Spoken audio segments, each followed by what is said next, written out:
There's the Baha Men and Who Let the Dogs Out.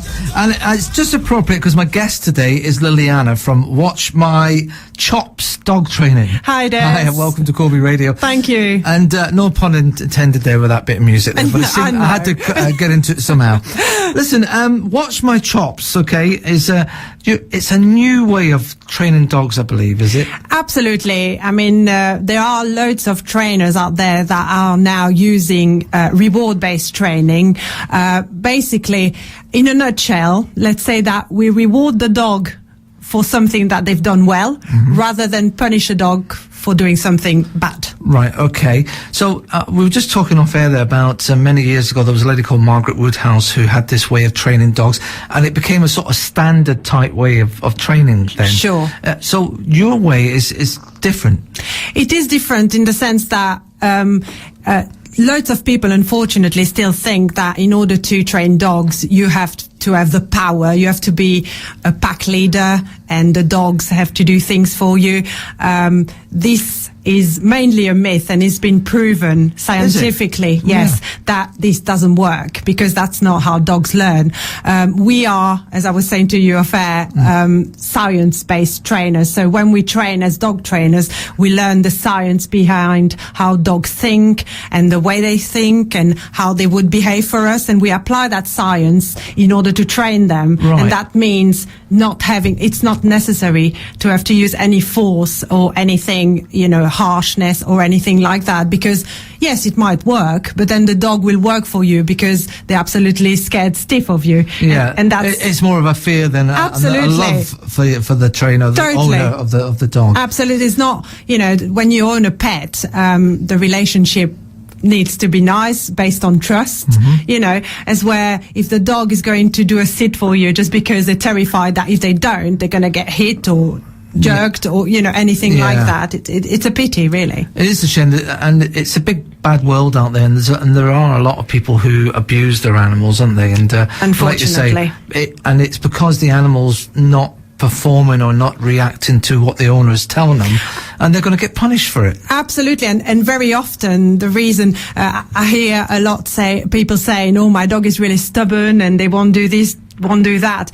It's not necessarily true, because what happens is very often the owner won't give the right cues to the dog, won't say it clearly enough for the dog to understand. Right. And another reason that the dog might not do what we ask of them is simply because they're so stressed in a certain situation that they won't be able to actually do it for us, and we have to understand that. So you say that there's been a lot of research gone into this way that in particular that you train dogs. Absolutely.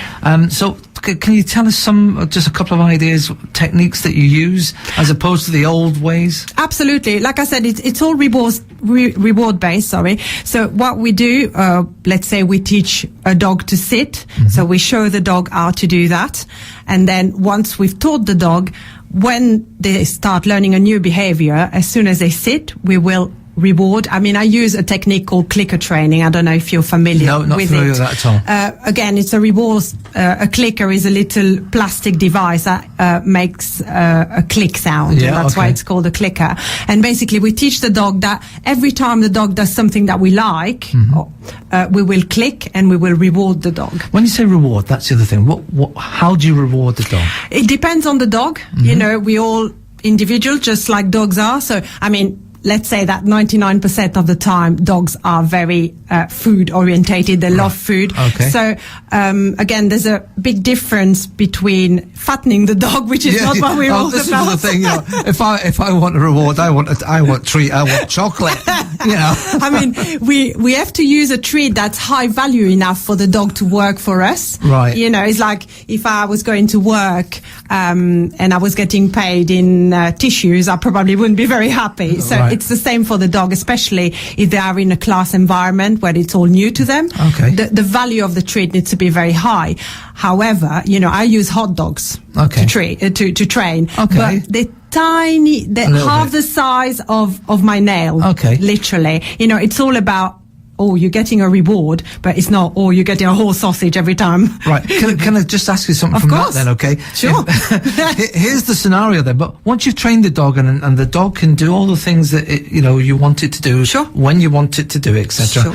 But you haven't, and you're out in the town and you haven't got a hot dog with you. Will that dog not expect a reward if you tell it to sit and, do the things you want it to do? I see exactly where you're coming from. And you're right to ask that question. We reward a lot when we train a new behavior. Right.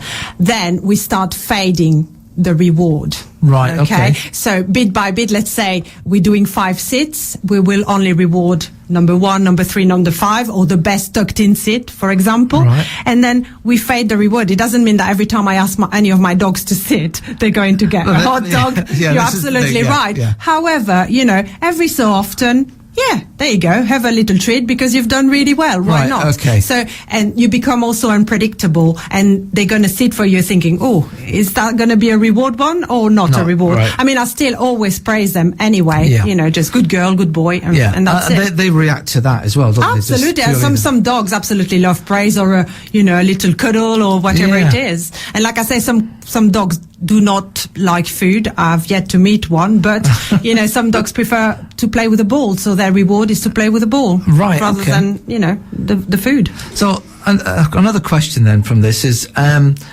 if you've got a dog that say is quite awkward, okay, and it's not a puppy, okay, it's perhaps a couple of years old maybe, but it's just stubborn, won't do a thing. The trainer, the owner has had it up to here. What can you still help? Of course. Can this techniques, the techniques you do, can they help? Absolutely, without a doubt. Yeah. It's very often, to be fair, we train the owner rather than the dog.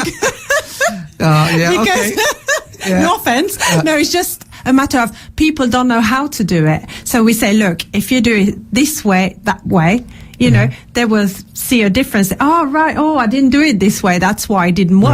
Right. That's So train the owner first, and then the dog comes second. will absolutely.